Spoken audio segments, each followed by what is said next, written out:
នេះមន់ដែលខ្ញុំបានតម្លាក់ពីលើធុងអាយុវា2 ខែជាង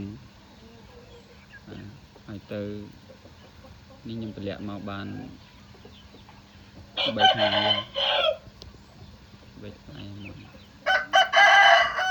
យើងស៊ាំឲ្យវាចូលធុងដើម្បីឲ្យវាឡើងលើធ្នើលើបកងព្រោះយើងអត់ដាក់ក្នុងធុងឲ្យវាស្គាល់ធុងស្គាល់បកងទេវាអត់ឡើងដេកលើបកងទេវាដេកនៅកន្លែងហត់និយាយ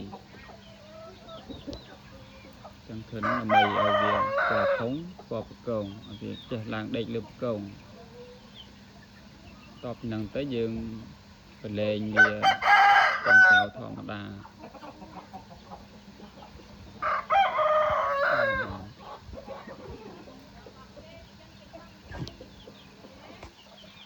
ហ្នឹងហើ